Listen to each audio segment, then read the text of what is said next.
বেহায়া মেয়ে, বাড়িঘর ছেড়ে এখানে পড়ে আছিস? মিথিলার মামির কর্কশ আওয়াজে ঘর কেঁপে উঠল, সাথে মিথিলাও। অভ্র দেখলেও কিছু বলতে পারছে না। মামি? চুপ কর হতচ্ছাড়ি, তোর বাপ মাকে খেয়েছিস, এবার আমাদের মান সম্মান দুবাটেও উঠে পড়ে লেগেছিস। আহা, শান্ত হও, বাসায় যাই, তারপর না হয় বলবো। মিথিলার মামা একটু শান্ত করার জন্য কথাটা বলল তার মামিকে। তুমি চুপ থাকো, তোমার আশকারাতেই আজ এই অবস্থা। অভ্রর মা বাবাও তত সময় চলে এসেছে। দেখুন, আপনারা ভুল ভাবছেন। আজ কি হলো সেটা তো আপনারা শুনেছেনই। অভ্রের মা রাস্তায় অসুস্থ হয়ে পড়েছিল, তা মিথিলা বাসায় এসেছে। অভ্রর বাবা মিথিলার মামিকে বুঝাতে চেষ্টা করলো, কিন্তু মনে হয় না কাজ হলো তেমন একটা। মিথিলার মামি মিথিলার কান ধরে জোরে টেনে নিয়ে যাচ্ছে আর বলছে, চল, তোর সব পাখ না আজ কেটে দিব আমি। মিথিলা চোখের জল ফেলছে। যাওয়ার সময় একবার অভ্রর দিকে অসহায় চোখে তাকিয়ে চলে গেল। অভ্রর মনে একটু খারাপ লাগলো। মেয়েটা তার জন্যই এত কিছু করলো, আর বিনিময়ে সে তাকে কিছুই দিতে পারলো না। তবে সে একটা কথাও বলতে পারলো না। কিন্তু এখন অভ্রর মাথায় অন্য কিছু চলছে। নিচের দিকে তাকিয়ে পড়ে থাকা ফোনটা দেখতেই সেটা আবারও মাথায় আসলো। পুলিশ স্টেশনে বসে আছে অভ্র, তার পাশে তার বসও আছে আর পুলিশ অফিসাররা। তাদের সামনে একটা লাশ শোয়া রয়েছে। সেদিকেই হতভম্ব হয়ে তাকিয়ে আছে অভ্র। কিছুক্ষণ আগে পুলিশ তাকে ফোন করে একটা লাশ পাওয়ার কথা বলছিল। লাশটা আর কারো নয়, সাব্বিরের। তাকে মাথায় অনেক ভারী কিছু দিয়ে আঘাত করে মারা হয়েছে। খবরটা শুনে অভ্রর মাথায় 440 ভোল্টের শক লেগেছিল। সাব্বিরকে কে মারবে? অভ্রর বসের কথায় অভ্রসহ সব পুলিশ অফিসার তার দিকে তাকালো। না মানে আমি বলছি যে এত সময় তো আমরা সন্দেহ করেছিলাম সাব্বিরই জেরিনকে মেরে পালিয়েছে। তাহলে অভ্র অন্ধের ভাব করে মাথা নিচু করে আসে। এখন মনে হয় সন্দেহ আবার তার দিকেই গেল। কি থেকে কি হচ্ছে সে কিছুই বুঝতেছে না। ডিআইজি সাহেব বলল, অভ্র, তুমি টেনশন করো না, আগে লাশের পোস্টমর্টম হোক, তারপর না হয় দেখা যাবে। এই ছোট শব্দটি ছাড়া কিছু বের হলো না অভ্রর মুখ দিয়ে। সেদিন রাতটা অনেক কষ্টে পার করেছে অভ্র। তার মা বাবা তাকে সান্ত্বনা দিয়েছে যে নির্দোষের উপর ওলা কোনো ক্ষতি হতে দিবে না। আর জেরিন নামক কালনাগিনী গিয়েছে তো ভালোই হয়েছে। অভ্র স্টুডিওতে কাজটা রাতের বদলে দিনে নিয়েছে। এখন তার লাইভ শো সকালে শুরুতেই টেলিকাস্ট হবে। গতকাল রাতেই তার সাথে এ নিয়ে বসের কথা হয়েছে। সবাই শুধু আর যে অভ্রকে চায়, তাই সকালবেলায় সেই স্টুডিওর উদ্দেশ্যে রওনা দিল। কাজ থামবে না অভ্র, সে যাই হয়ে যাক না কেন। কিন্তু যাওয়ার পথে ডিআইজি সাহেবের নির্দেশে পুলিশ স্টেশনে গেল। লাশের পোস্টমর্টম নাকি ইতিমধ্যে হয়েছে, আর সাব্বিরকে গতকাল দুপুরের দিকে মারা হয়েছে। একটু আশার আলো দেখলো অভ্র, কারণ তখন তো সে পুলিশ স্টেশনেই ছিল। যদিও জেরিনের খুন নিয়ে এখনও মামলা তার উপরে আছে, তবুও উটকো একটা ঝামেলা থেকে তো বাঁচলো। আরও একটা ইনফরমেশন পেল অভ্র। আততায়ী বাম হাতি ছিল। সেই মোটা ভারী বস্তু দিয়ে বাম হাতে সাব্বিরকে প্রহার করা হয়েছে।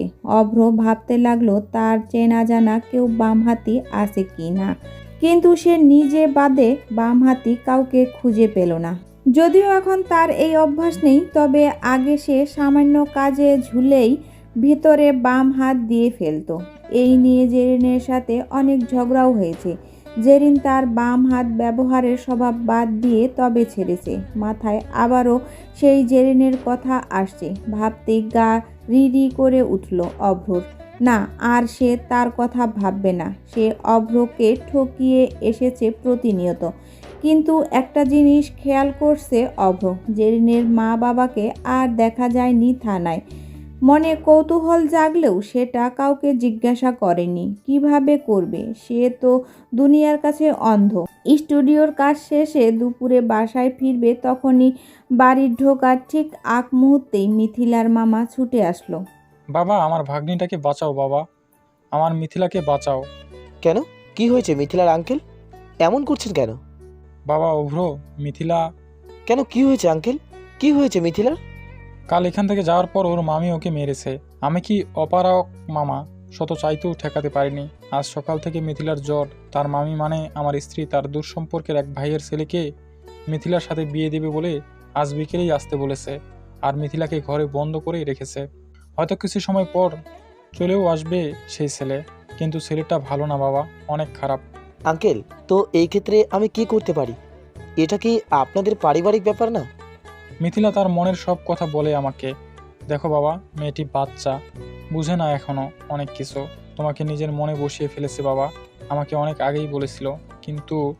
কিন্তু আপনি তো জানেন আঙ্কেল, আমার কি অবস্থা। মিথিলার সামনে এখনো পুরো জীবন পড়ে আছে। কিন্তু বাবা, তুমি কিছু না বললে আজকেই ওর জীবন অন্ধকার হয়ে যাবে। তুমি কিছু একটা করো। মিথিলা সকাল থেকে তোমার কথাই বলছে জ্বর নিয়ে। আঙ্কেল, মিথিলা বাচ্চা মেয়ে, আর আমি বিবাহিত, অন্ধ, তারপরেও।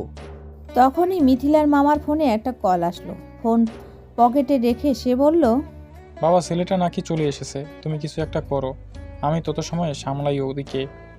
অভ্র বলল, মহাবিপদে। যে মেয়েটা তার পরিবারের জন্য, তার জন্য এত কিছু করলো, তাকে কিভাবে ক্ষতি হতে দেবে? কিছু একটা ভেবে ফোন বের করলো অভ্র। শাড়ি পরে সোফায় বসিয়ে রাখা হয়েছে মিথিলাকে। শরীরে জ্বর, হালকা কাঁপছে মেয়েটি, কিন্তু মামির ভয়ে কিছু বলতেও পারছে না। গালে কালশিটের দাগ হয়ে আছে, কপালেও রক্ত জমাট হয়ে আছে। কালকে মারার সময় তাকে ধাক্কা দিয়ে ফেলে দেওয়ায় কপালের দেওয়াল লেগেছিল। এই অবস্থায় সে বুঝতে পারছে তার সামনে বসে থাকা ছেলেটি তাকে লালসার নজরে দেখছে। আগেও এই ছেলেটাকে দেখেছে সে, তার মামির আত্মীয়। আগেও এসে মিথিলাকে বাজে নজরে দেখেছে। শরীর রিরি করে উঠছে মিথিলার। সে ভেবেই নিয়েছে তার মামা কিছু না করলে বিয়ে হওয়ার আগেই সে কিছু একটা ঘটিয়ে দেবে। হয়তো এ জীবনে আর ভালোবাসা পাওয়া হবে না তার। কাজীকেও ডেকে আনা হয়েছে। এই বখাটে ছেলেটির সামনে বসে পাংশুটে হাসি দিচ্ছে। কাজী সাহেব, কাজ শুরু করুন। মামির করা নির্দেশ। কাজী বিয়ের কাজ শুরু করার জন্য ছেলেকে মিথিলার পাশে বসতে বলল। ওই বখাটেটা মিথিলার পাশে বসে যাবে, ঠিক তখনই অভ্র তার অফিসের বস ও ডিআইজি স্যারকে নিয়ে রুমে প্রবেশ করলো। ডিআইজি স্যারের পিছনে আরও 2-3 জন পুলিশ। তারা ঢোকা মাত্রই রুমের সবাই উঠে পড়ল। আপনারা এখানে? মিথিলার মামি বিরক্ত সহকারে বলল। ডিআইজি সাহেব কড়া গলায় বললেন, অপর জানিয়েছে এখানে একজন প্রাপ্তবয়স্ক মেয়েকে তার ইচ্ছার বিরুদ্ধে জোর করে বিয়ে করে দেওয়া হয়েছে। এত সময় মাথা নিচু করে থাকলেও অভ্র আসার কথা শুনে মিথিলা উপরে তাকালো। মনে এক সেকেন্ডে অনেক সাহস সঞ্চার হয়ে গেল যেন তার। চোখে মুখে আশার আলো ফুটে উঠেছে। অভ্রর দিকে তীক্ষ্ণ চোখে তাকিয়ে মিথিলার মামি বলল, কি বলছেন আপনারা? সেটা যাচাই করতেই আসা আমাদের। এই ছেলে, তোমার নাম কি? কি করো তুমি? ডিআইজি সাহেব বখাটেটাকে জিজ্ঞাসা করলো। জি রাতুল। কি করো? জি জি জি। ভাতিজার তোতলানো দেখে মিথিলার মামি বলল, এ আমার ভাইয়ের ছেলে। কেন, কি হয়েছে? কিছু না। তবে আপনারা আপনার ভাগ্নিকে যে এই ছেলের সাথে বিয়ে দিয়েছেন, মেয়ের অনুমতি আছে কি? আছে, থাকবে না কেন? আচ্ছা দেখি। ডিআইজি সাহেব মিথিলার কাছে গেল। মা, বলো তুমি তুমি এই বিয়ে করতে চাও? মিথিলা উপরের দিকে চাইল। তার মামি চোখ লাল চোখে তার দিকে তাকিয়ে ইশারা করছে হ্যাঁ বলতে, কিন্তু পাশে অভ্রর দিকে তাকাতে দেখলো অভ্র নিচে তাকিয়ে আছে। সেই মুখের দিকে তাকিয়ে মিথিলার মনে সাহস জাগলো। হ্যাঁ স্যার, এই বকাটেটার সাথে আমাকে জোর করে বিয়ে দিচ্ছে, এর জন্য মেরেছেও আমাকে। উপরের দিকে তাকিয়ে কথা বলার সময় শাড়ি পরিহিতা মিথিলার ঘোমটার আড়ালে মুখের অসংখ্য আঘাতের চিহ্ন দেখে ডিআইজি স্যার সহ সবাই চমকে উঠল। অভ্র সব দেখেও কিছু বলতে পারছে না। আজ নাটক করার জন্য অন্যায়ের বিরুদ্ধে নিজে রুখে দাঁড়াতে পারছে না বলে নিজেরই রাগ হলো। ভালো থাকলে আজ মিথিলার সাথে বিয়ে হওয়া ছেলেটাকে দিত 2 ঘা। ডিআইজি সাহেব সাথে সাথে অর্ডার দিলেন, নারী নির্যাতনের অপরাধে এর মামা মামিকে গ্রেপ্তার করো। এই ছেলেটিকে এর মামির সাথে থানায় নিয়ে যাও। ভাগ্যিস মিথিলার মামাতো বোন তার মামার বাড়িতে গিয়েছিল, না হলে সেও আজ আটক হতো। হ্যান্ডকাপ পরাতে যাবে তখনই অভ্র বলে উঠল, স্যার, এনার মামার কোনো দোষ নেই, বরং এনার মামাই আমাকে দিয়ে আপনাকে বলিয়েছে। মিথিলার মামি রাগী চোখে স্বামীর দিকে তাকালো, যেন চোখ দিয়েই ভর্ষ করে দিবে। কিন্তু মিথিলার মামার আজ একটু দুঃখ নেই। সে নিজে সাহস জোগাতে না পারলেও আজ সে মৃত বোনের মেয়েটির সাথে অন্যায় হতে দেয়নি। পোড়ামুখী, এতদিন আমাদের খেয়ে পড়ে আমাদের পিঠেই ছুরি ঢুকালি। বিয়ে ভেঙেছে না তোর? দেখ, আর কখনো তোর কপালে সুখ আসবে না। মিথিলার মামি নিজের রাগ সামলাতে না পেরে বলছে, ও তোমার খায়নি পরেনি, আমার ভাগ্নি আমার খেয়েছে, আমার পড়েছে। আর বিয়ের কথা বললে সেটা এখনই হবে। মিথিলার মামার কথায় সবাই অবাকের চরম পর্যায়ে। হ্যাঁ, আজই ওর বিয়ে হবে, সেটাও অভ্রর সাথে। মিথিলার গাল লাল হয়ে আসছে। সে আবারও মাথা নিচু করে নিয়েছে। কি বলছেন আঙ্কেল? আপনার কথায় আমি এখানে বিয়ে ঠেকাতে এসেছি, কিন্তু বিয়েটা করা কিভাবে সম্ভব? কেন সম্ভব নয় বাবা? পিছন থেকে অভ্রর মা বলে উঠল। তার পাশে তার বাবাও রয়েছে। মা, তুমি? অভ্র মায়ের আওয়াজ শুনে বুঝেছে, এমন ভাব করে বলল, হ্যাঁ, আমি আর তোর বাবাও এসেছে। মিথিলার মামা আমাদের আজকেই জানিয়েছে। বাবা, মেয়েটা তোকে খুব ভালোবাসে, আমরাও বুঝেছি। তুই জীবনটাকে আরেকটা সুযোগ দে। কিন্তু মা, আমি অন্ধ, বিবাহিত ছেলে, তাছাড়াও আমার নামে এখনো মামলা আছে থানায়। এই অবস্থায় স্যার আপনিই বলুন। ডিআইজি স্যার বলল, আমি আর কি বলবো।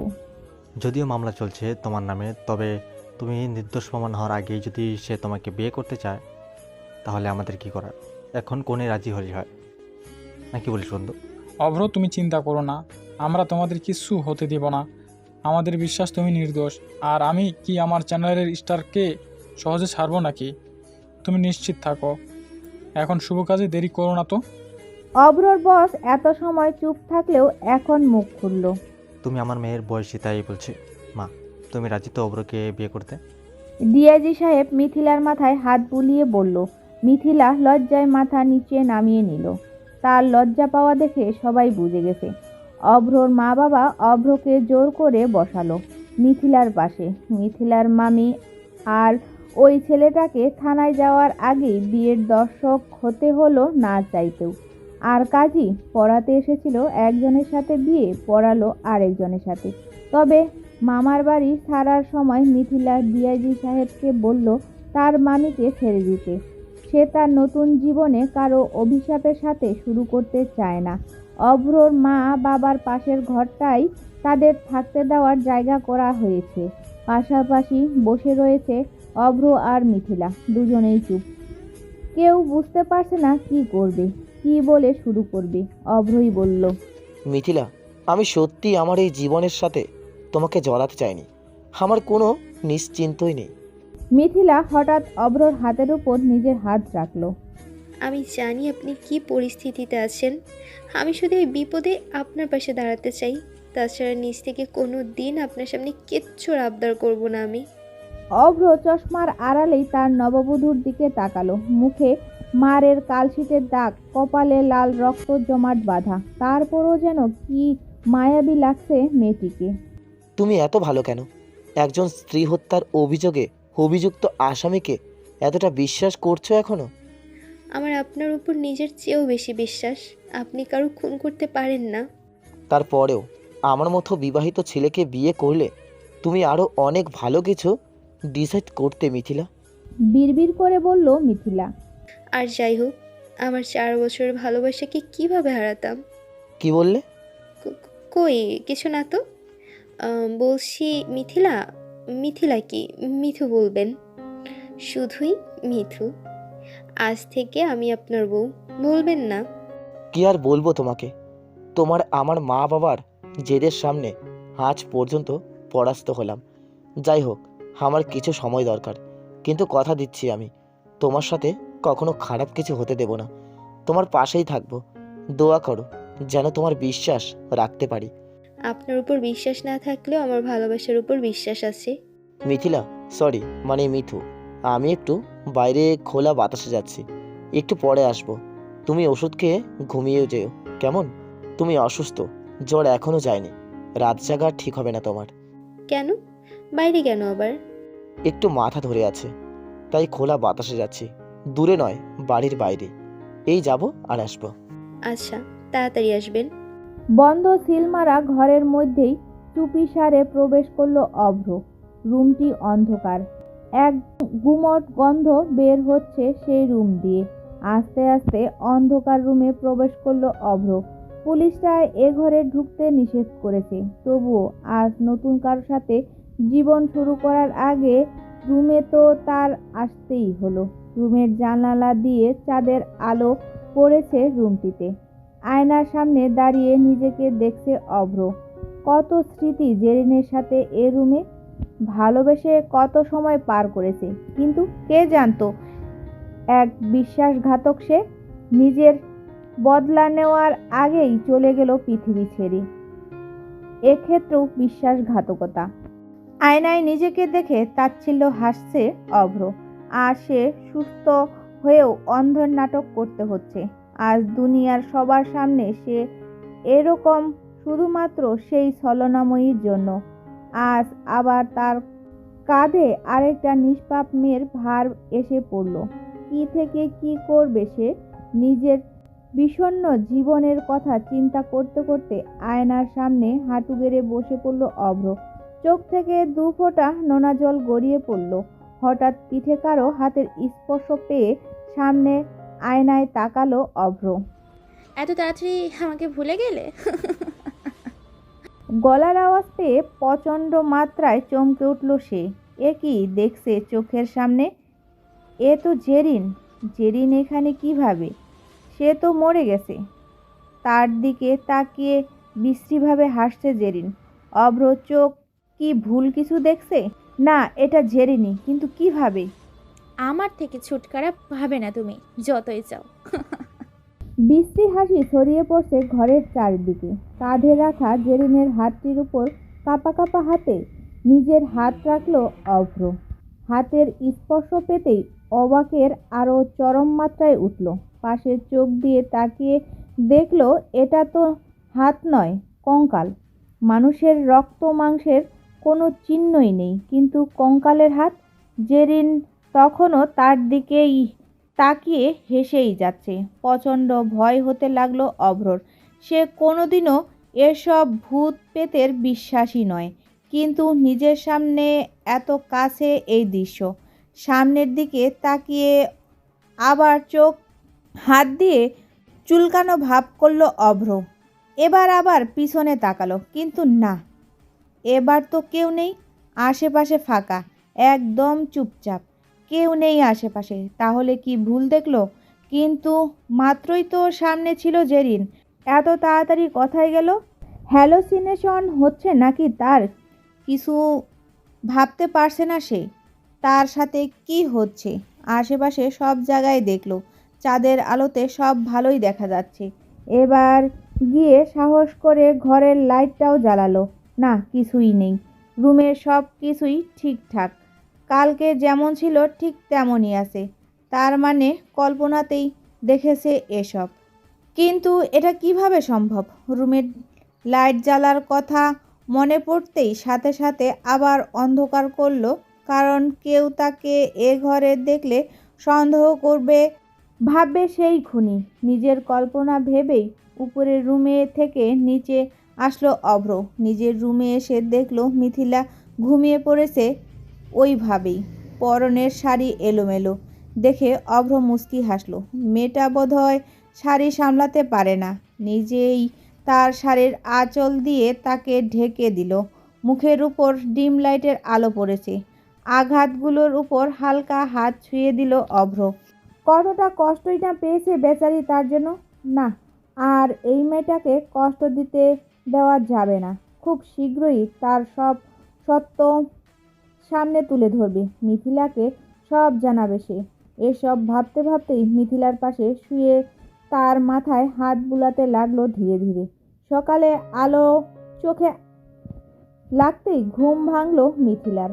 দেখলো পাশে অভ্র তার মাথায় হাত দিয়ে তার মুখোমুখি শুয়ে ঘুমিয়ে আছে। সে দৃশ্য দেখেই মিথিলার ঠোঁটের কোণে হাসি ফুটে উঠল। আপনাকে অনেক বেশি ভালোবাসি। আপনার চেয়েও আপনাকে আমি বেশি চিনি। আপনি যতটা না নিজের ব্যাপারে জানেন, তার থেকেও আমি বেশি জানি। ঠিক এতটাই ভালোবাসি আপনাকে। কখনো ছাড়বো না আপনাকে, কখনো না। যে তাসের ঘরে আপনি বন্দি হয়েছি, সে ঘরটা আমি আমার ভালোবাসা দিয়ে আজীবন আগলে রাখবো প্রিয়। কথাগুলো মনে মনে বলে অভ্র। খুব কাছে এসে তার কপালে ওষ্ঠ শুয়ে দিল মিথিলার। প্রথম চুমু তার ভালোবাসাতে। মৃত্যুকে খুব কাছ থেকে দেখেছে অভ্র। অভ্রকে হাত পা বেঁধে রাখা হয়েছে এক অন্ধকারে। চাইলেও নড়তেও পারছে না। প্রচণ্ড পানি পিপাসা পেয়েছে বেচারার। হঠাৎ বন্ধ ঘরের দরজাটা খুলে গেল। অভ্র ভালো করে খেয়াল করে দেখলো এটা কেউ না, জেরিন। জেরিন তার গলায় হাত দিয়ে চেপে ধরল। আচমকা অভ্র হাত পা বাঁধা থাকায় সে কিছুই করতে পারছে না। সে দেখলো জেরিন তার হাতটা অভ্রর দিকে এগোচ্ছে, আর হাতটায় মাংস চামড়া কিছুই নেই, শুধু কঙ্কালের মতো হাড়। মুহূর্তেই হাতটি অভ্রর গলা জোরে চেপে ধরল। হাতে যেন অসুরের শক্তি। শ্বাসকষ্ট শুরু হলো অভ্রর। ছাড়ো আমাকে, ছাড় বলছি। আমার মৃত্যু বিফলে যাবে কেন? তুই কি ভেবেছিলি তাকে আমি ছেড়ে দিব? আমি মেরেছি তোকে আর মারবো। সর্বশক্তি প্রয়োগ করে ওই কঙ্কালের মতো হাত দিয়ে চেপে ধরল অভ্রর গলা। তখনই মরে যাবে অভ্র এমন মনে হচ্ছে। না না না। রাত শেষের দিকে আজানের ধ্বনি শোনা যাচ্ছে। বিছানা থেকে ধরফরিয়ে উঠল অভ্র। কি ভয়ানক স্বপ্ন! তখনই পাশ থেকে মিথিলা সাথে সাথে অভ্রর হাত আগলে ধরল তার কোমল হাত দুটি দিয়ে। কি হয়েছে আপনার? হ্যাঁ, না না, কিছু না। খারাপ স্বপ্ন দেখেছেন তাই না? আসলে আসলে খুব খুব আছে। একটু বসুন। বলেই মিথিলা ঘরের পানি রাখা জগ থেকে পানি গ্লাসে নিয়ে আসলো। পানি খেয়ে নিন, ভালো লাগবে। অভ্রর হাতে পানির গ্লাস ধরিয়ে দিয়েছে মিথিলা। অভ্র এক ঢোকে পুরো গ্লাস ফাঁকা করলো। মিথিলা পাশে বসে তার পিঠে হাত বুলাচ্ছে। অভ্র শুধু অবাক হচ্ছে। নিজে অসুস্থ, তারপরেও উল্টো আমাকেই সেবা করছে মেয়েটি। মাত্র কিছুদিনের দেখা, তারপরেও এত ভালোবেসে ফেললো আমায় মিথিলা। কিভাবে এর ঋণ শোধ করব আমি? কি হলো, কি ভাবছেন? শুয়ে থাকুন আর একটু, আমি মাথায় হাত বুলিয়ে দিই, ভালো লাগবে। না না, থাক, তুমি ঘুমাও, আমি ঠিক আছি। আপনি যে ঠিক নেই সেটা আপনি দেখতে না পারলেও আমি পারছি। কেন তো দুশ্চিন্তা করেন? শুয়ে পড়ুন। অভ্র বাধ্য স্বামীর মতো শুয়ে পড়ল মিথিলার পাশে। মিথিলা তার মাথায় হাত বুলাচ্ছে।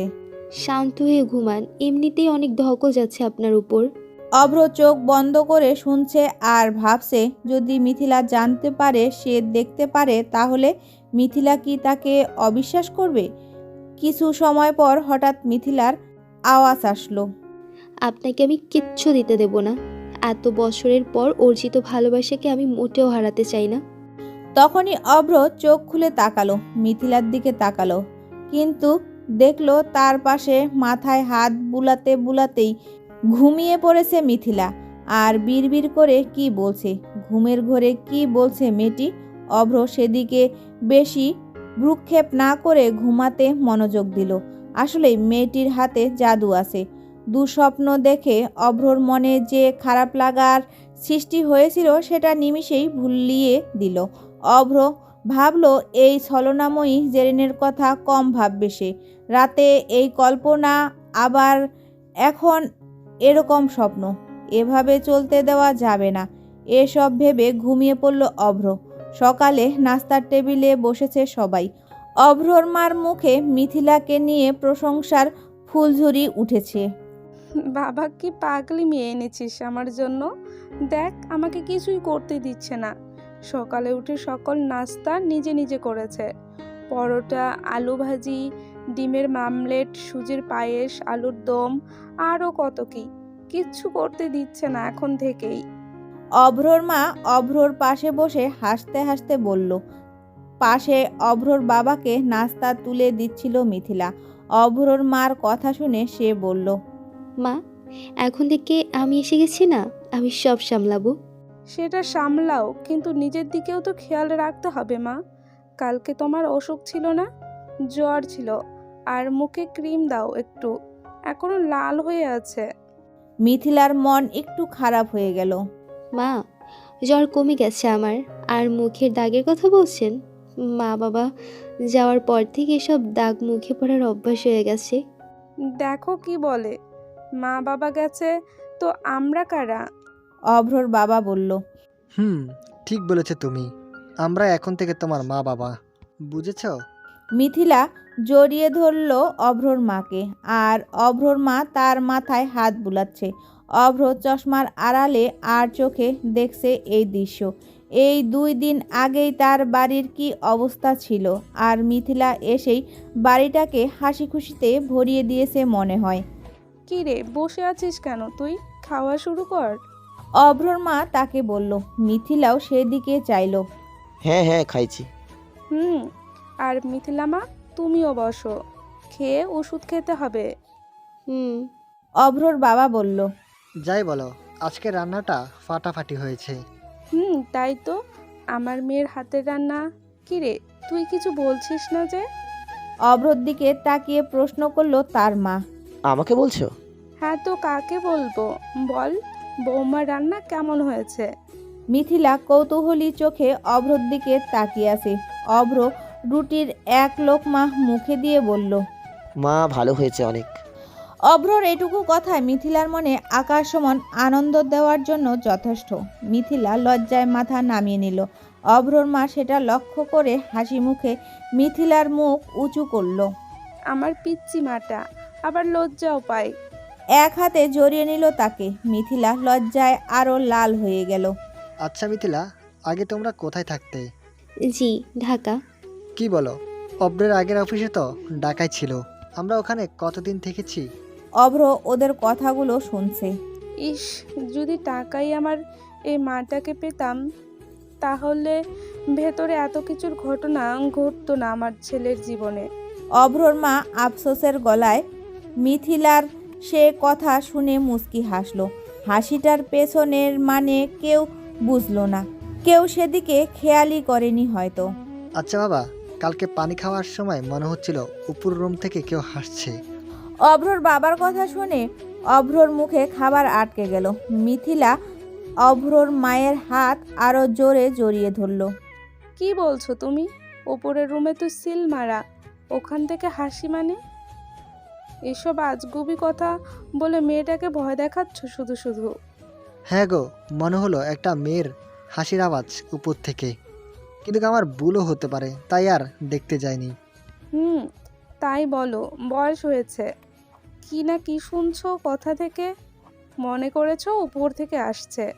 হয়তো সেটাও হতে পারে।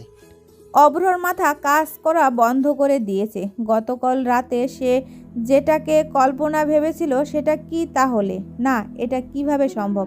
কিন্তু তার বাবা সে হাসির শব্দ শুনল, কারণ উপরে তো জেরিন তার সামনে এসেছিল। কল্পনা হলে সেটা বাবা কিভাবে দেখবে? না, আজ রাতে আবার যেতে হবে অভ্রকে। কিছুতেই এটা হেলা খেলা করা যাবে না। অফিসে গেল অভ্র। সারা দিন ওই চিন্তাতেই সময় গেল। মিথিলা দুপুরে ফোনও করেছিল খেয়েছে নাকি জানতে। বিকেল হতেই অভ্র বাসায় এসেছে। রাত প্রায় 1টা, সবাই ঘুম। ধীরে ধীরে উপরের রুমের দিকে এগোচ্ছে অভ্র। আর সব জানতে হবে তাকে। শরীরে অদ্ভুত অনুভূতি হচ্ছে। এটা ভয় না কৌতূহল জানে না সে। উপরের রুমের দরজার সামনে পৌঁছালো সে। কাঁপা কাঁপা হাতে ধীরে ধীরে দরজা আলতো করে ধাক্কা দিল। দরজা খুলেই অভ্র যা দেখলো তাতে রুমের দরজা খুলে যা দেখলো তাতে অভ্রর মাথা ঘুরে গেল। সে দেখলো রুমের ফ্লোরে তার বাবা পড়ে আছে। তার মাথা দিয়ে রক্ত পড়ে রুমের ফ্লোর ভেসে যাচ্ছে।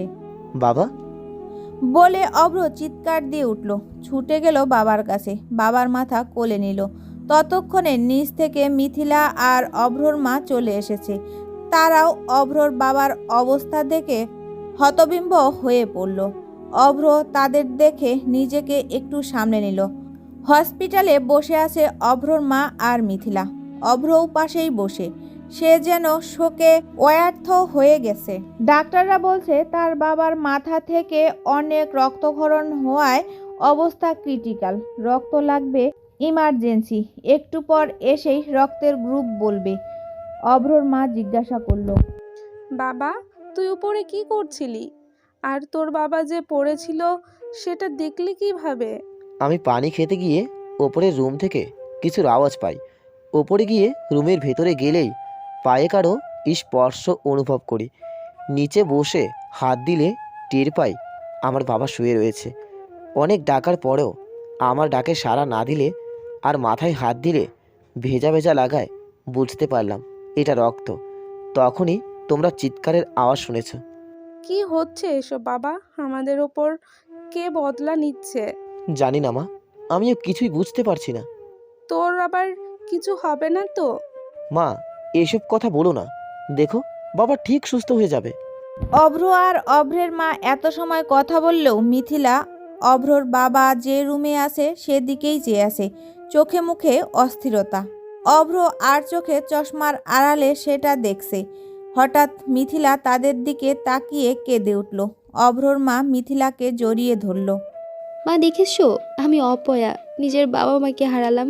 আজ যে বাবা মাথায় হাত দিয়ে বলল সে আজ থেকে আমার বাবা, দিন না বেরোতে এত বিপদ আসলো। আমি আসলেই অলক্ষী। না মা, এমন বলতে নেই, কিচ্ছু হবে না তোর বাবার। তখনই ডাক্তার বের হলো। তাড়াতাড়ি এই পজিটিভ রক্তের ব্যবস্থা করুন 2 ব্যাগ। ইটস এমার্জেন্সি, দেরি হলে পেশেন্টের অবস্থা আরও গুরুতর হবে। মিথিলা সাথে সাথেই উঠে দাঁড়ালো। আমার রক্তে এ পজিটিভ, আমার থেকে নিন। আচ্ছা আসুন, কিন্তু 2 ব্যাগ লাগবে যে। আমি দেব, সমস্যা নেই। অভ্রর মা বলে উঠল। না মা, তুই 2 ব্যাগ দিলে তুই নিজেই আরো অসুস্থ হয়ে পড়বি।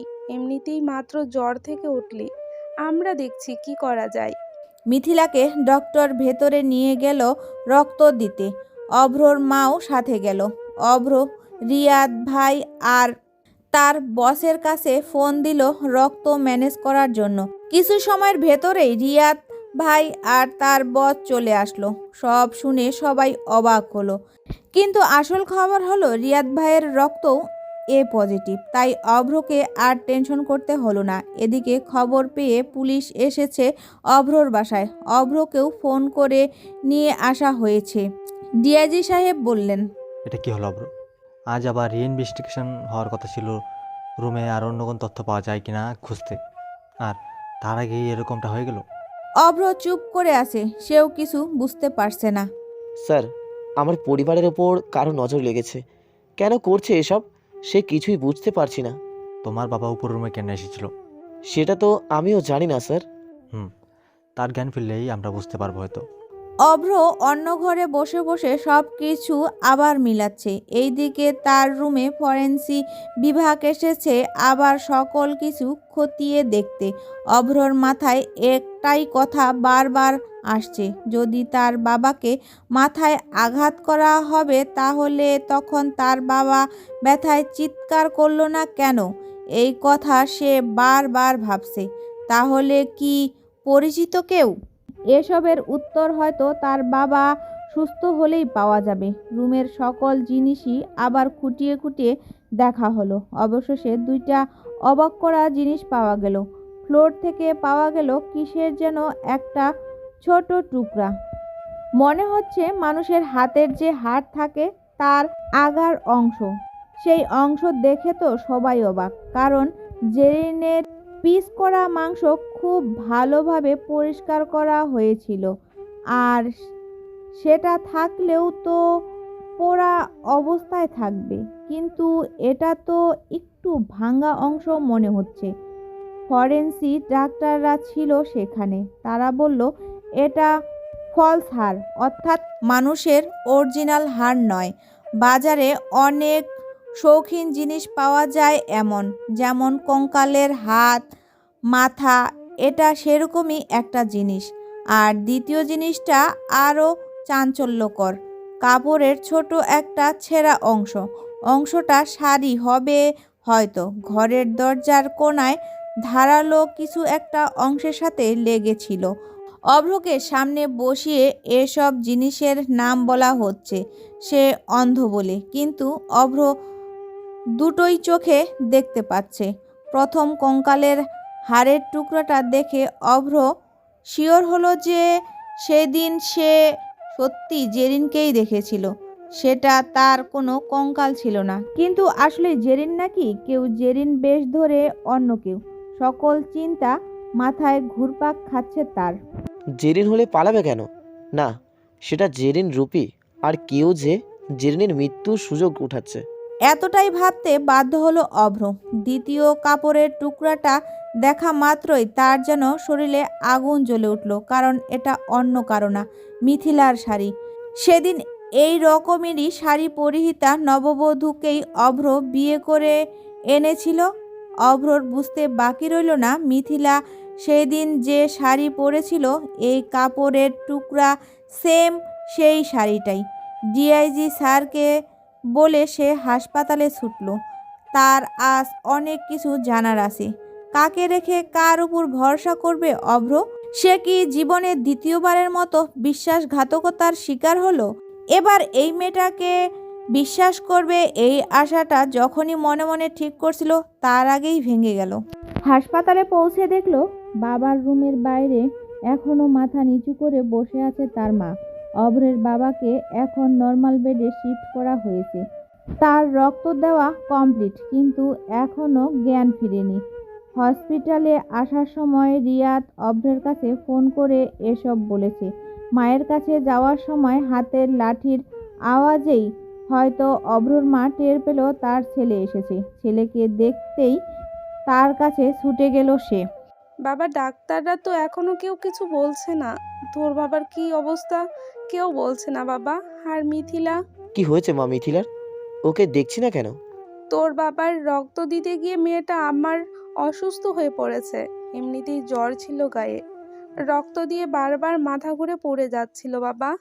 পাশের রুমে ওকে স্যালাইন দেওয়া হয়েছে। অভ্রর কথাটা শুনে যেখানে মিথিলার জন্য টেনশন হওয়ার কথা ছিল, সেখানে বোধহয় আশাহত বেশি হলো। মায়ের সাথে পাশের রুমে গিয়ে দেখলো মিথিলা শুয়ে আছে, হাতে স্যালাইন লাগানো, হয়তো ঘুমিয়ে আছে। কিন্তু মিথিলার থেকে তো অনেক কিছু জানার ছিল অভ্রর।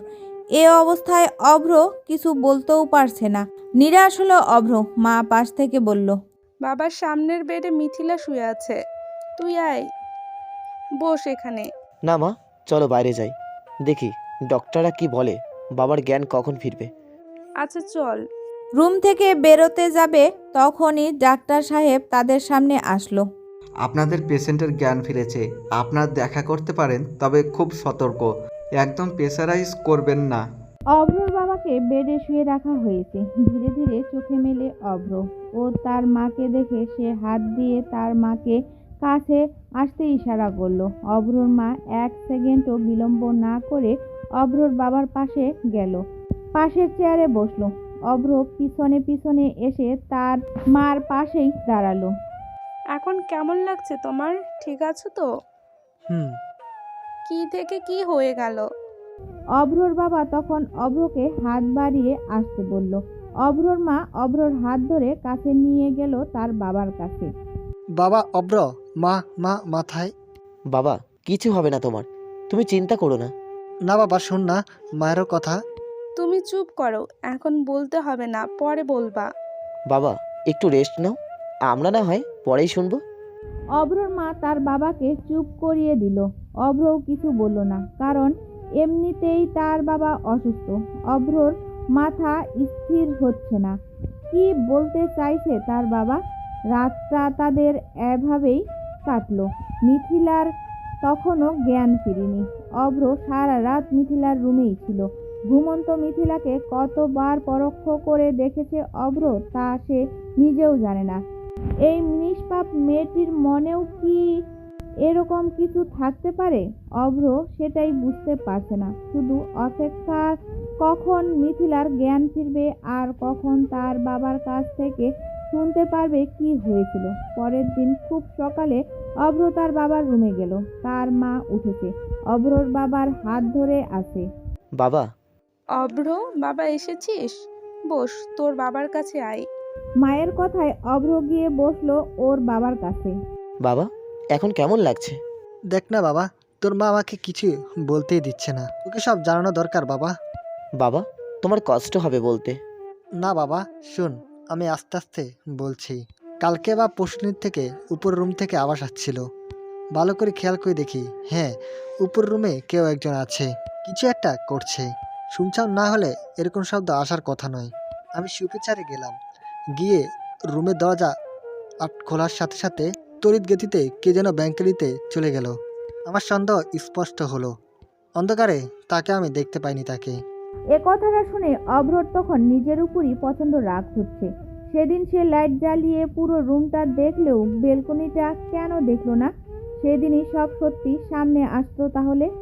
তারপর অন্ধকারে আস্তে আস্তে যে দেখি একটা নারী মূর্তি পিছন দিকে তাকিয়ে আছে, পরনে শাড়ি পরা। দেখতে যাব সে, কিন্তু কি হলো? তার কাছে যাওয়ার আগে সে যেন আমার মুখে কি একটা স্প্রে করে, তারপর আর আমার কিছু মনে নেই। তার চেহারাটা আমি দেখতে পাইনি, কারণ তার আগে চোখ জাফরা হয়ে গিয়েছিল। তারপর আমার বোধশক্তি কেমন যেন লোপ পায়। তারপর চোখ খুলে নিজেকে এখানে দেখি। বাবা, আসছি আমি। অভ্র সাথে সাথে রুম থেকে বেরিয়ে গেল। অভ্রর বাবা শাড়ি পরা মেয়েকে দেখেছে, আর মিথিলার শাড়ির টুকরোও পাওয়া গেছে রুমে। এখন তো কোনো সন্দেহই থাকে না। রাগে শরীর জ্বলে যাচ্ছে অভ্র। তাহলে কি মিথিলাই সব জানে? তার চোখের কথাও? না, আগেই ধরা দেওয়া যাবে না ওর কাছে। অভ্র দ্রুত পায়ে মিথিলার রুমে গেল। মিথিলার রুমে গিয়ে দেখলো মিথিলার মাত্র চোখ আধো আধো খুলছে। অভ্র 1 মিনিটও বিলম্ব করল না, লাঠির সাহায্যে মিথিলার কাছে গেল। মিথিলার চোখ পিটপিট করে আশেপাশে তাকিয়ে অভ্রকে আসতে দেখল। মুখের কোণে হাসি ফুটে উঠল তার। আপনি এসেছেন? অভ্র মিথিলার বেডের পাশে গেল। মিথিলা হাত বাড়িয়ে অভ্রর হাত ধরল। অভ্র মিথিলার বেডের তার পাশেই বসলো। আমি গেলাম কখন? সারা রাত তো এইখানেই ছিলাম। মিথিলার মুখ যেন লজ্জায় লাল বর্ণ ধারণ করলো, কিন্তু সেটা দেখে অভ্রর রাগ বেশি হচ্ছে। মনে তো হচ্ছে গলা টিপে মেরে ফেলতে, কিন্তু একটা কথা সে বুঝতে পারছে না, যদি মিথিলাই তার বাবাকে মারবে তাহলে আবার নিজেই অসুস্থ শরীর নিয়ে রক্ত দিতে গেল কেন? কি রহস্য এর? বাবা কেমন আছে? ভালো। আমাকে ওখানেই নিয়ে চলুন, বাবার কাছে। মিথিলা, তোমাকে কিছু কথা বলবো। তুমি কি ঠিক ঠিক উত্তর দেবে? হঠাৎ কি কথা? তুমি কি ওপরের রুমে গিয়েছিলে? প্রশ্নটা শুনে মিথিলার মুখে ভয়ের দানা দিল। চশমার আড়ালে অভ্র সব দেখেছে। মানে? আমার কথার উত্তর দাও মিথিলা, তুমি কি উপরের রুমে গিয়েছিলে? মিথিলা ভয়ার্ত কণ্ঠে বলল। হ্যাঁ। কি বললে? মিথিলা চুপ করে আছে। এই মেয়ে, কি বললে তুমি? আপনি কিভাবে জানলেন? চোখে মুখে ভয় মিথিলার। অভ্র কিছু বলবে, এর মাঝেই আবার ফোন আসলো। হ্যালো অভ্র। অভ্র রিক্সা থেকে দেখলো জেরিনের বাবা রাস্তার পাশে বাস কাউন্টার থেকে বের হচ্ছে। অভ্রর মাথায় প্রথম থেকেই কথাটা ঘুরছিল যে প্রথম দিন পুলিশ খবর দেওয়ার পর থেকে তো জেরিনের বাবা মাকে আর দেখা যায়নি পুলিশ স্টেশনে। জেরিনের বাবাকে দেখে অভ্রর খটকা লাগলো। কী রকম লুকিয়ে লুকিয়ে যাচ্ছে জেরিনের বাবা, সবার অগোচরে। কেউ যেন তাকে লক্ষ্য না করে, এইভাবেই অভ্র তড়িঘড়ি রিক্সা থেকে নামলো জেরিনের বাবার পিছনে ধাওয়া করার জন্য। দ্রুত হাঁটছে লোকটি, অভ্র তার পিছনে পিছনে হাঁটছে। ডাক তো দেওয়া যাবে না, তাহলে অভ্রর চোখের ভালো হওয়ার খবর জেনে গেলে তো আরও বেশি সন্দেহ করবে তার উপর। মনে করেই নেবে যে তাদের মেয়ে জেরিনকে অভ্রই মেরেছে। কোথায় যায় দেখার জন্য অভ্র তার পিছু নিতেই থাকলো। ঠিক তখনই একটা লোকের সাথে ধাক্কা লাগলো অভ্রর। দোষটা পুরোপুরি লোকটির দেওয়া যায় না, কারণ অভ্র তো জেরিনের বাবার দিকে তাকিয়েই দ্রুত হাঁটছিল। কি ভাই, চোখ কি বাসায় রেখে রাস্তায় হাঁটেন? সামনে দাঁড়ানো মধ্যবয়স্ক লোকটির তেজি স্বরে অভ্র থমকে তাকালো। সরি ভাই। বলে অভ্র আবারও যখন লোকটিকে পাশ কাটিয়ে জেরিনের বাবাকে ফলো করবে, তখনই দেখলো জেরিনের বাবা নেই। 1 সেকেন্ডে কোথায় গেল লোকটা? অভ্র চারপাশে তাকালো, দ্রুত হেঁটে ফ্লাইওভারে উঠলো চারিদিকে দেখার জন্য, কিন্তু কোথাও নেই। নিজের ব্যর্থতায় মনটা নিমিষেই খারাপ হয়ে গেল তার। হয়তো কিছু জানাও যেত। মোবাইল অনবরত বেজে চলেছে। ডিআইজি স্যারের ফোন হয়তো। হ্যাঁ, ঠিকই তাই। সে ফোন করে তাড়াতাড়ি আসতে বলল। পুলিশের সাথে একটি শপে দাঁড়িয়ে আছে অভ্র। এই শপে নাকি এরকম আর্টিফিশিয়াল কঙ্কালের হাত, খুলি সব বিভিন্ন জিনিস পাওয়া যায়। পুলিশ আগেই শপের মালিককে জিজ্ঞাসা করেছে, টুকরাটা দেখিয়েছে এবং সেটা তার দোকানে থাকা আরেকটা হাতের সাথে হুবহুব মিলেও গেছে। পুলিশ অভ্রকে ডাকার কারণ হচ্ছে দোকানের মেমোতে কঙ্কালের হাতটি যার নামে ক্রয় করা হয়েছে সেখানে অভ্রর নাম লেখা আছে। অভ্র তো দেখে অবাক। সে সাথে ডিআইজি স্যারকে বলল, আমি তো এখানে আসিনি আগে কোনো দিন। তবে তোমার নামে কেন? আমিও সেটাই ভাবছি স্যার। এটা যদি হয় তবে কেউ তোমাকে ফাঁসাতে যাচ্ছে অভ্র। সে শপের মালিককে জিজ্ঞাসা করা হলো। আচ্ছা, আপনি কি এনাকে হারটা বিক্রি করেছেন?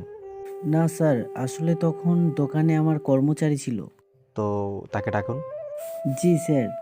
ওই দোকানের মালিক হাত বিক্রির সময় যে সেলম্যান ছিল তাকে খবর পাঠিয়েছে। সে বাড়িতে ছিল তখন। সবাই তার আসার অপেক্ষায় করছে। 30 মিনিট পর সে আসলো। তার কাছে আরও চাঞ্চল্যকর খবর পাওয়া গেল, হাতটি নাকি 2 জন বোরকা পরা মহিলা কিনতে এসেছিল। এসে অভ্রর নামে রিসিভ করেছে বিল দেওয়ার সময়। অভ্রর মাথায় আরও জট পেকে গেল, সাথে পুলিশেরও সবারও। সবাই ভাবছে কি থেকে কি হচ্ছে এগুলো, আবার 2 জন মেয়ে। কোনো কুল কিনারা তো হচ্ছেই না কেসে, বরং দিন দিন আরও জটলা পাকছে। ডিআইজি স্যার অভ্রকে তার বাবার কথা জিজ্ঞাসা করে তাকে আবারও হসপিটালে যেতে বলল। অভ্রও সেদিকেই গেল, কারণ মিথিলার কাছে তো আরও অনেক কিছু জানার আছে তার। রিক্সা ঠিক করে আবার হাসপাতালের দিকে আসছে, তখন হঠাৎ অভ্রর মাথায় একটা কথা মনে পড়ল। আচ্ছা, জেরিনের বাবাকে তো আমি একটা বাসের কাউন্টার থেকে যেতে দেখেছিলাম। ইস, জিনিসটা এত সময় পর কেন মাথায় আসলো?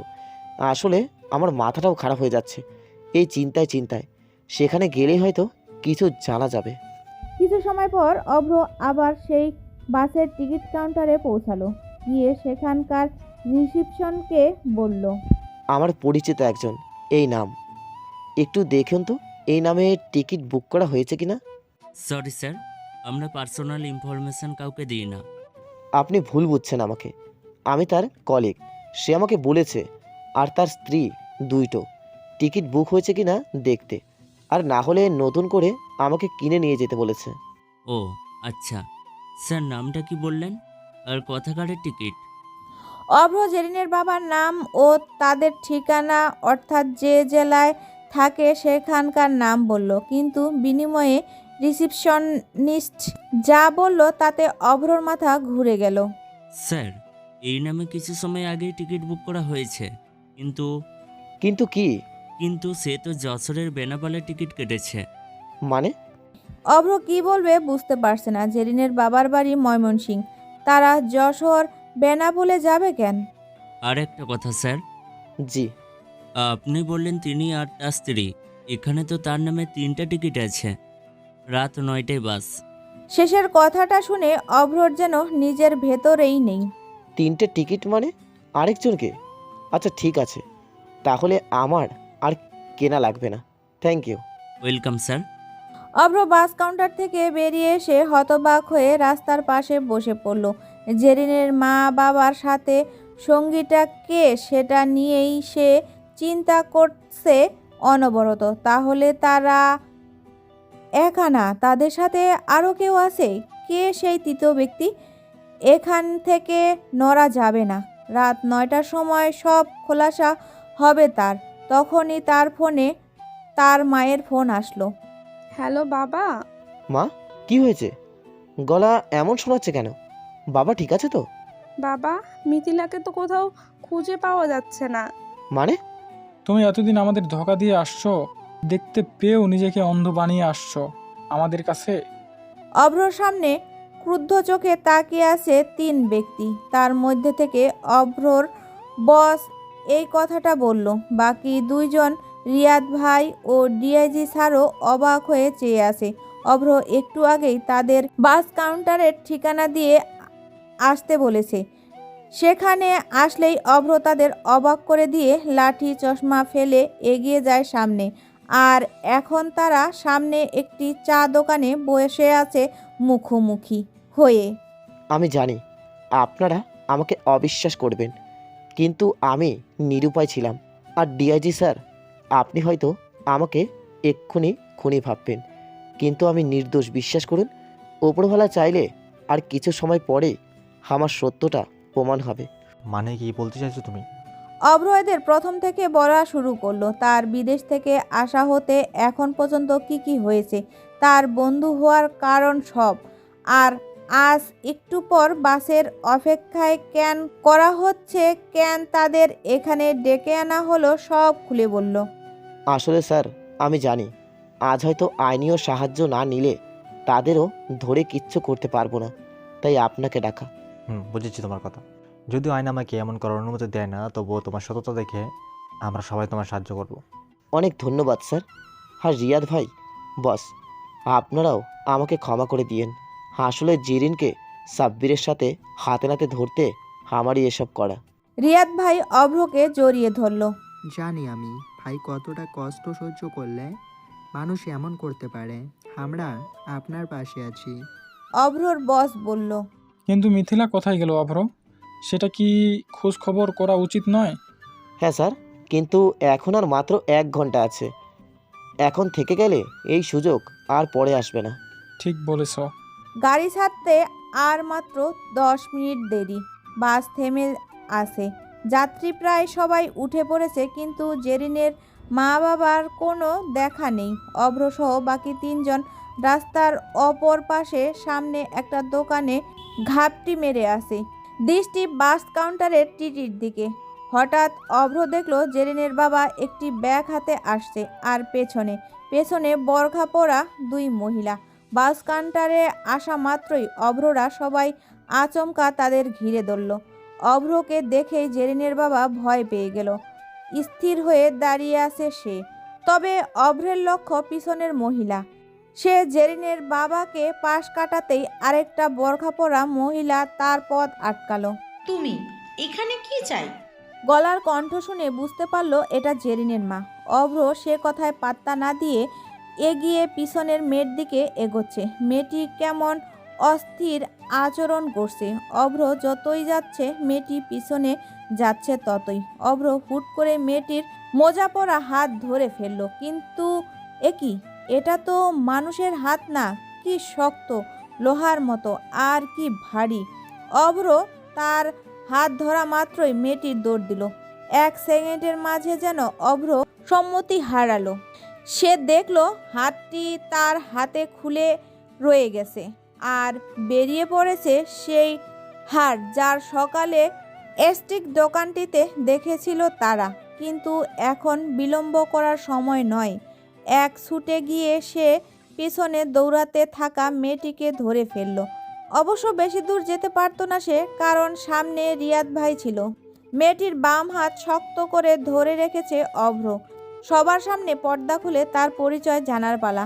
মুখ বের করতেই যাকে দেখতে পেল তাকে দেখে অভ্রসহ বাকি 3 জনেরই মাথায় যেন আকাশ ভেঙে পড়ল। তুমি? পুলিশ স্টেশনে বসে আছে অভ্রসহ বাকি সবাই। বাইরে বাকি পুলিশরাও ভেতরের দৃশ্য দেখছে অবাক চোখে। জেরিনের মা বাবা মাথা নিচু করে বসে আছে ক্রুদ্ধ চোখে। সামনে ব্যক্তিটির দিকে তাকিয়ে জিজ্ঞাসা করলো অভ্র। কেন আমার জীবনটা এভাবে নষ্ট করলে জেরিন? হ্যাঁ, সামনে বসে থাকা বোরখা পরা মেয়েটি আর কেউ নয়, সেই জেরিনি। চুপ করে আছে সে, কিছুই বলছে না। এখন লুকিয়েও কোনো লাভ নেই জেরিন, যা বলার সত্যি বলে দাও। কেন এরকমটা করলে? সেদিন বিকালে সাব্বির এসে আমাকে দোষী ভেবে আমার উপর প্রতিশোধ নিতে চায়।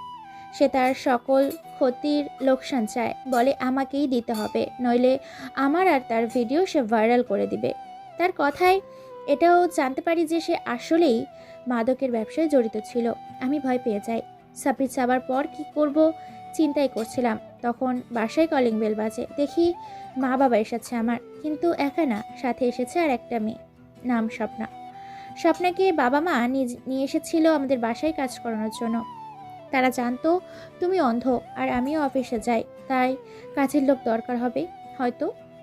বাবা মাকে দেখে আমি কান্নায় ভেঙে পড়ি, তাদের সব বলি। তারপর তিনজন মিলে অনেক ভাবার পর এই ভয়ানক প্ল্যান বানাই। সেদিন রাতে খাবারে ঘুমের মেডিসিন দিয়ে আগে স্বপ্নাকে খাওয়াই। সে ঘুমিয়ে পড়লে তাকে বাবা মা উঠিয়ে তোমার বাবা মার রুমে লুকিয়ে রাখে, সাথে তারাও লুকিয়ে থাকে। তুমি আসলে তোমাকে ওষুধ খাইয়ে তোমার কাছে ভালো সাজি, যেন তুমি আমার উপর সন্দেহ না করতে পারো। তুমি ব্যালকনিতে ঘুমিয়েনোর পর বাবা মা স্বপ্নাকে নিয়ে তোমার রুমে আসে। ওর দেহ কেটে পিস পিস করে আগুন জ্বালিয়ে দেয়, সাথে আমার পরা শাড়িটাও, যেন তুমি বুঝো সেটা আমি। আরও প্রমাণ রাখতে খুব কষ্টে একটা কাজ করতে হয় আমাকে, নিজের হাত তো কাটতে হয়। অবশ্য এর ভিতরে বাবা বাইরে দিয়ে অবাস করার ইঞ্জেকশন এনেছিল, সেই হাতটা কেটে পাশে রেখে দেয় বাবা। আমি রক্ত আর কাটা হাত দেখে জ্ঞান হারাই, তাই বাবা মা আমাকে উঠিয়ে নিয়ে যায় বাসা থেকে। এরপর সকালে কি হয় সেটা তুমিও জানো, কিন্তু একটা ভুল হয়ে যায়। আমাকে ধরে রুম থেকে নেওয়ার সময় আমার বাবার হাতের আংটিটা খুলে পড়ে, যেটা আমরা পরের দিন বুঝি। পরের দিন সাব্বিরের সাথে দেখা করতে চাই আমি। সাব্বির আসলে তাকে কথার ছলে ভুলিয়ে অন্যমনস্ক হলে তার মাথায় মেরে হত্যা করি। আমার ডান হাতটা কাটা বিধায় বাম হাত দিয়েই মারতে হয়েছিল, সাথে আমার বাবাও ছিল। সেদিন আমি আর মা বোরখা পরে গিয়ে ওই নকল হাতটা কিনে আনি তোমার নামে মেমো করে। আর রাতে রাতে বাবার সেই আংটি খুঁজতে লুকিয়ে বাসায় যাই, কারণ বাসার এক্সট্রা চাবি তো আমার কাছেই ছিল। কিন্তু দুর্ভাগ্যবশত তুমি চলে আসো। তবে আমাকে নিজের কল্পনা মনে করতে থাকো, সেরকম আমিও ব্যালকনিতে লুকাই। ভাগ্য ভালো আমার সেদিন তুমি ব্যালকনিতে দেখোনি। সেদিন আমার আরও প্ল্যান ছিল তোমার নতুন বউকে মারা, কিন্তু ধরা পড়ার ভয়ে সেদিন আর তোমার রুমে যাইনি, কারণ তুমি সজাগ ছিলে। বাবার আংটিটা না পেয়েই চলে আসি আমি। পরের দিন রাতে আবার যাই, আংটিটা খুঁজে পাইনি। খুঁজবো, কিন্তু তোমার বাবা দেখে ফেলে। তাকে ক্লোরোফর্ম দিয়ে অজ্ঞান করে মাথায় আমার এই হাড়ের হাত দিয়েই জোরে প্রভাব পড়ি, কিন্তু সেটার বোকামি হচ্ছে। আমার হাতটা একটু ভেঙে পড়ে। অবশেষে প্রমাণ পাওয়া যাবে এই ভয়ে সব কিছু ছেড়ে দিয়ে সেখান থেকে পালানোর চেষ্টা করি আমি। সাব্বিরকে মারার সময় তার এটিএম কার্ড সহ সব কিছু নিয়ে আসি। প্ল্যান ছিল যশোরের বেনাপোল গিয়ে সেখান থেকে টাকা তুলে দেশ ত্যাগ করব, বর্ডার পার হয়ে। কিন্তু কি জেরিন, পারলে না তো? পারতেও না। আমার ভালোবাসাকে ধোঁকা দিয়েছো, এর ফল তো তোমাকে ভোগ করতেই হতো। আমার ভালোবাসাকে খুন করে স্বাদ মেটেনি। মানুষ খুন করতেও পিছপা হলে না। আমার বাবা যে তোমাকে মেয়ের আদর দিয়েছে, তাকেও মারতে চেয়েছো। ছি ছি ছি ছি ছি। ডিআইজি স্যার অভ্রকে থামিয়ে বাইরে নিয়ে গেল। জেরিনের পরিবারের ফাঁসি হবে। দুইটা মানুষ হত্যা ও একজনকে অ্যাটেন্ড টু মার্ডারের চেষ্টা করেছে। বাঁচার কোনো পথ নেই, আর বাঁচানোর কোনো লোকও নেই। সরি, আমিই তো দায়ী। কেন ব্রো? আমি তো সাব্বিরকে ফাঁসাতে চেষ্টা। চুপ করো, আমাকে বলেছো আর কাউকে বলো না। তাছাড়া তুমি শুনলে না, সাবির তো আগে থেকেই মাদক ব্যবসায় ছিল, আর তার মরে যাওয়ার পর তো সেই কেস ক্লোজ হয়ে গেছে। যাও, পরিবারের কাছে যাও। স্যার, আপনাকে অসংখ্য ধন্যবাদ। তুমি আমার ছেলের মতো ব্রো। যাও, এবার বৌমাকে খুঁজে গিয়ে সমস্যা হলে আমাকে ফোন করবে। জি স্যার। অভ্রর মিথিলার কথা মনেই ছিল না, আর মিথিলা যে এসবে জড়িত নয় এটা জেনে অভ্র খুব খুশি হলো। কিন্তু মিথিলার থেকে অনেক কথা জানার বাকি আছে অভ্রর, কারণ মিথিলার শাড়ি পাওয়া গেছে। রিয়াদ ভাই আর বসকে সাথে নিয়ে হাসপাতালে গেল অভ্র। আজ আর লাঠি চশমা পরে নেই, স্বাভাবিক হয়ে। বাবা তুই দেখতে পাচ্ছিস? অভ্রকে দেখা মাত্রই তার মা ছুটে আসলো তার কাছে, তার বাবাও পিছন থেকে অবাক চোখে তাকিয়ে। মা, আমি তো বিদেশ থেকে ফেরা হতেই দেখতে পাই। মানে? সব কিছুর সমাধান হয়েছে মা। বলে সব কিছু খুলে বলল অভ্র তার মাকে। সকল কাহিনী শুনে তার মা বাবাও আশ্চর্য। অভ্রর বাবা বলল, এত কিছু করেছো ওই মেয়ে? হ্যাঁ বাবা। তুই চোখে দেখতে পাস? এর থেকে ভালো খবর আর কিছুই হতে পারে না আমাদের জন্য। কিন্তু বাবা, আমাদের তো বলতে পারতি তোর এ কথা। আমরা কি বলতাম নাকি কাউকে? অভ্রর মা অভ্রকে জড়িয়ে রেখেছে। অভ্রর বাবা ছেলের চোখে দেখতে পাওয়া খবরে খুব খুশি। মা, বাদ দাও পুরাতন কথা।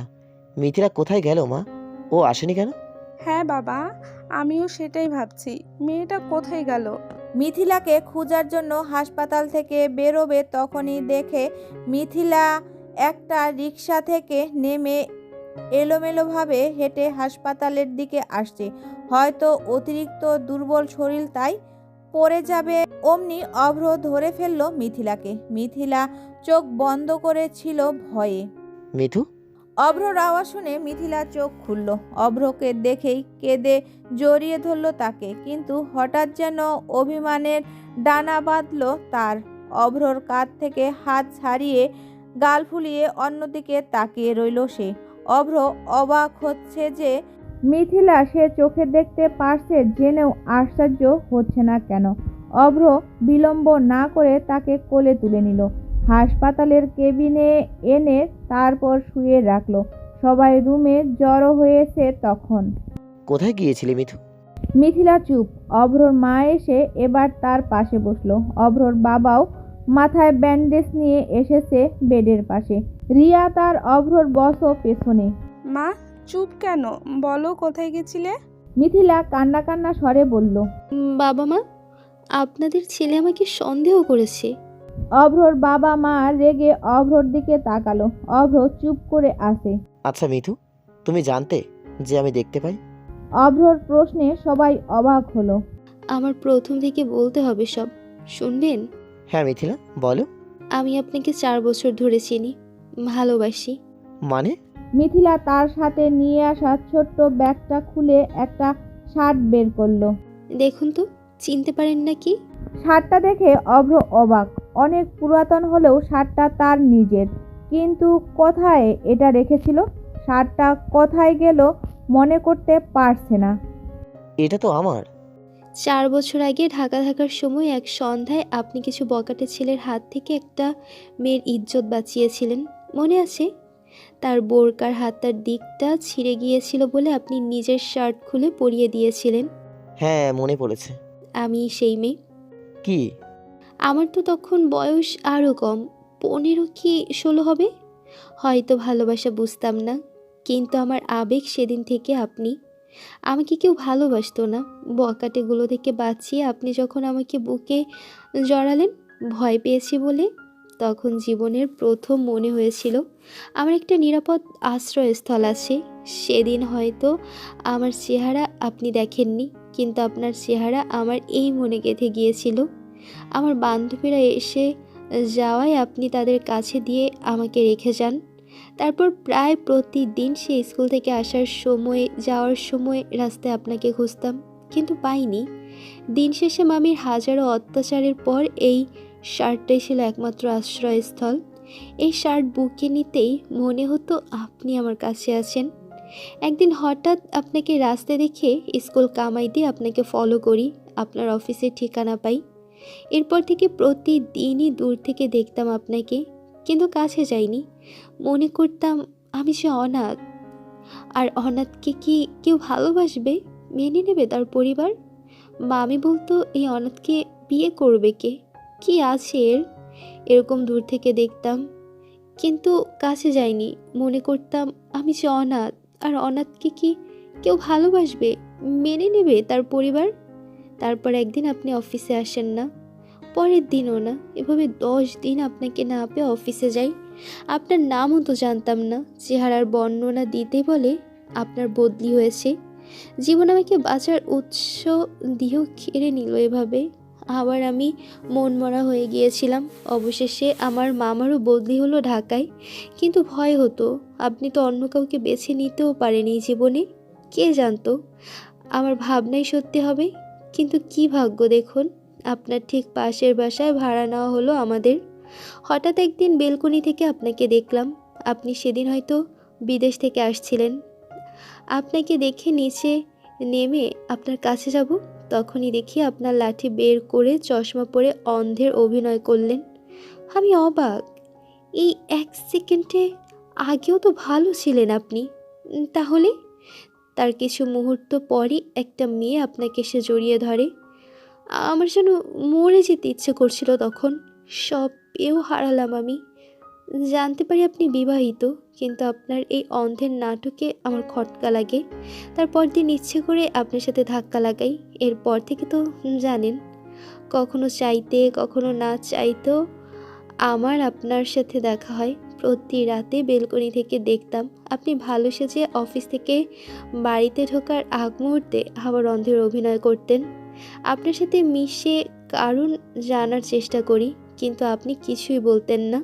তারপর হঠাৎ এক রাতে দেখি আপনার স্ত্রীর সাথে কিছু কথা হচ্ছে বেলকনিতে।